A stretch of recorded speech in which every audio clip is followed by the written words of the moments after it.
Hey everyone, this is Lomi, and today I'm going to be tackling a makeover for this Minifee Vampire Carol. A friend sent her to me after the doll had an unfortunate accident where she'd been left to soak in acetone. Acetone isn't typically harmful to dolls when used correctly, but a long time ago I made a video about the disastrous effects it can have if resin is left in it for too long. So today we're going to be fixing her up and giving her a whole new look.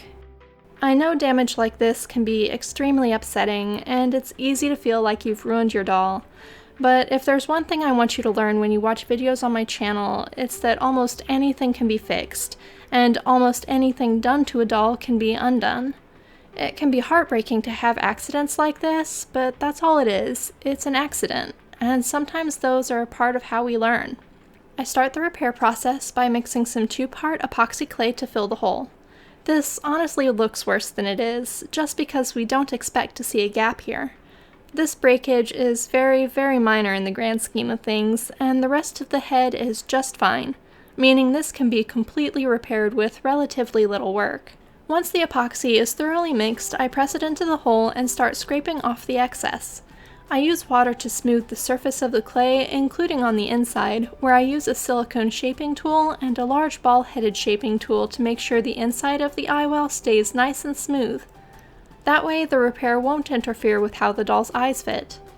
I keep a finger inside the eye well to support the clay as I press and smooth it. A bit at a time, I scrape excess clay off with a tool, and it's just kind of a cycle of smoothing inside and out until the epoxy is the right thickness and smoothness to fill the gap.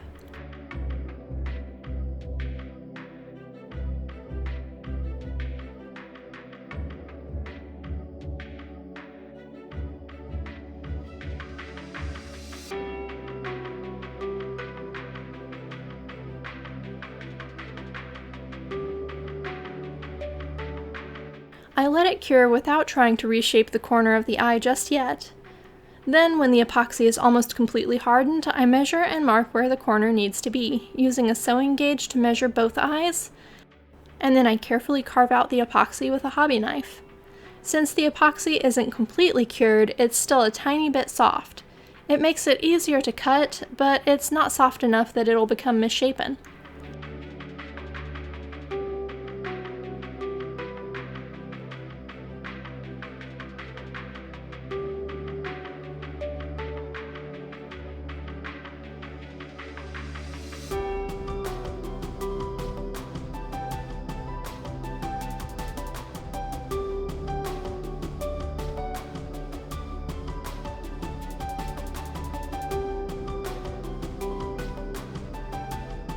I finish the shaping with an X-Acto hobby file, then sand the surface to be more level, using a combination of files and coarse grit sanding twigs.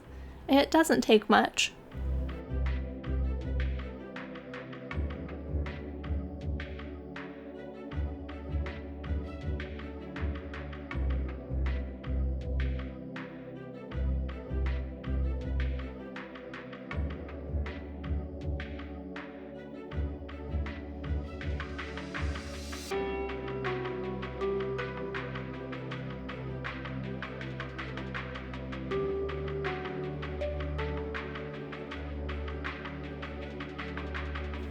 Once the epoxy is smooth, there are just a few tiny uneven spots left in the clay, so I use white Tamiya putty to fill them in.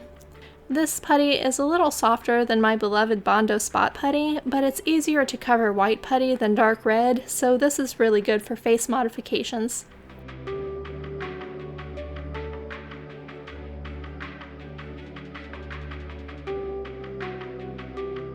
After the putty has cured, I sand it smooth, finish with 600 grit sandpaper, and then it's time for a face-up.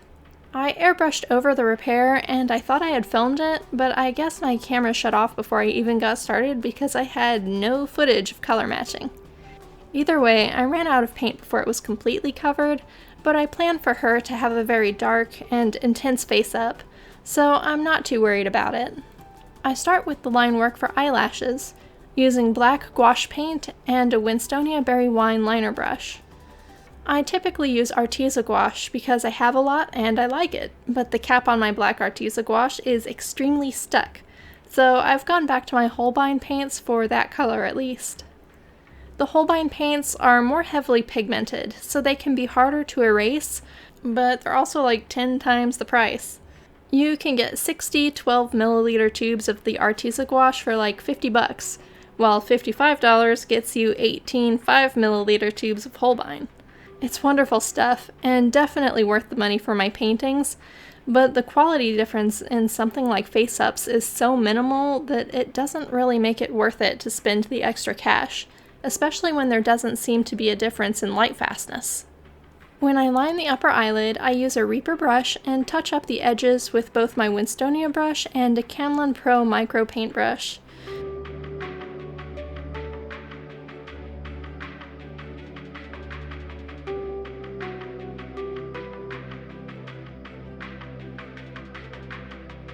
It took me a few tries to get the wings on her eyeliner the way I wanted.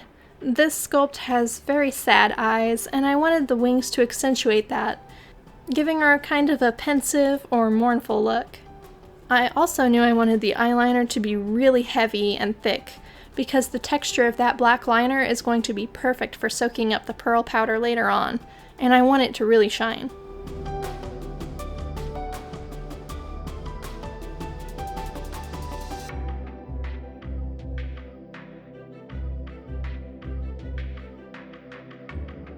I begin her brows with the Camlin Pro brush, but I'm always trying things. And one thing I've really wanted to grow with is my ability to use watercolor pencils. I've always had a hard time getting a really fine point on them, but one suggestion that has really helped was to use paper to sharpen the tip, twisting the pencil so that it makes a nice taper.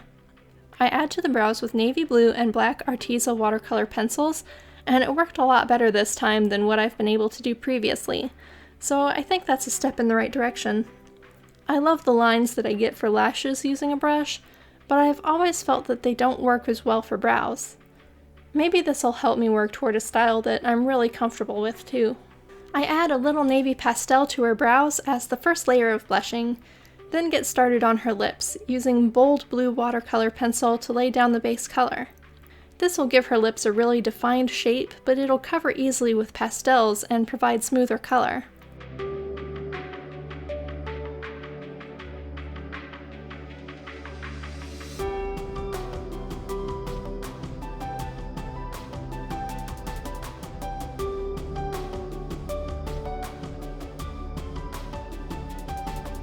Her brows will be a combination of blue and black, and I use deep blue and black over the base color of her lips too.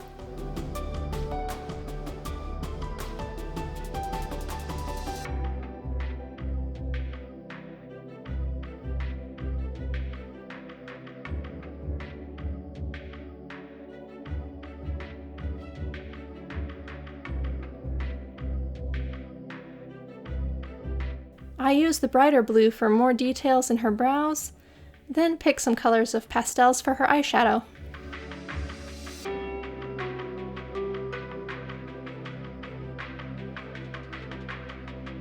I build up from my lightest colors to the darkest, using a really bright blue at the outer corner of her eye and also in her lower lashes.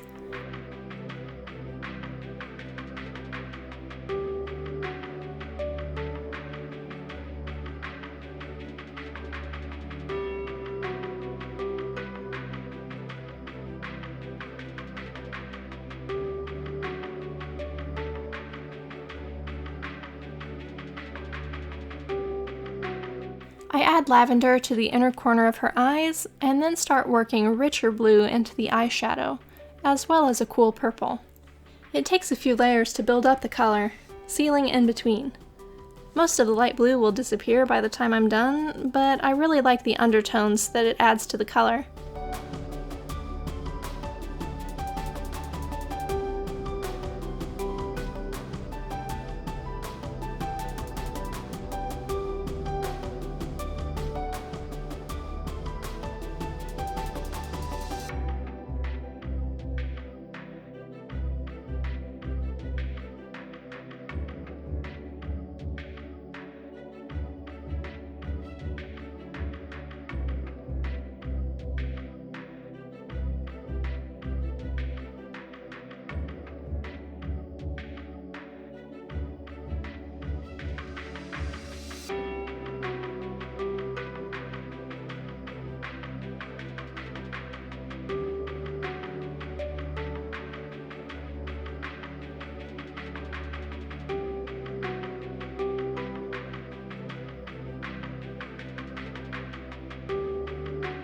I try to keep the edges clean by using a magic eraser because these pastels are pretty dark. I add some pink to her face for blush, just to balance out all the cool tones I've used so far.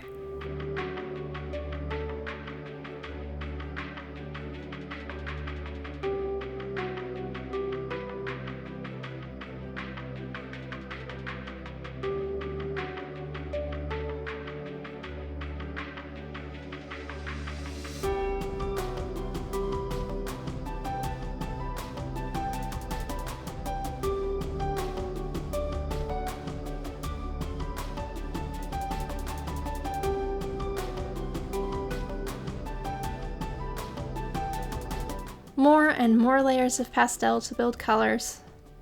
And then it's time for all the pearl powder. I apply blue pearl powder super heavily to her lips, her eyeshadow, and her eyeliner, and a little dusting around the lower part of her eyes too.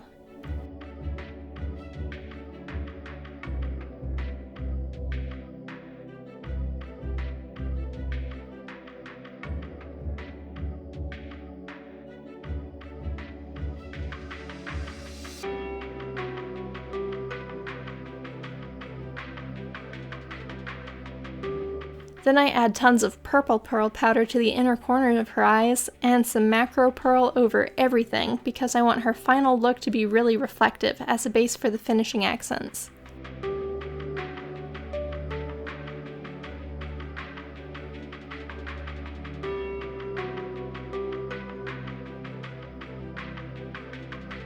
I use white gouache to paint her fangs and then add a speckling of stars to her eyeshadow.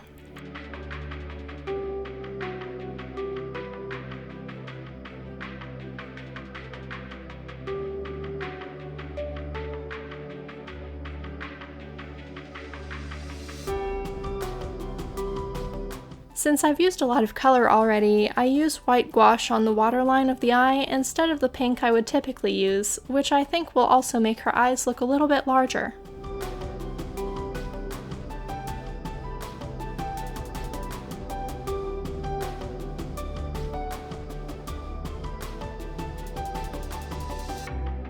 The pearl powders don't pick up as well on camera as I wish they did, but her whole face shimmers with combinations of white, blue, and purple. She's come a long way from being the broken head that was sent to me, and I really hope that what I've done with this restoration helps reassure you that no matter how bad an accident your dolls might have while you're experimenting with customization, it's always possible to make things better, and it might not be as difficult to come back from as you think. That's all for today though. Thanks for watching. Bye.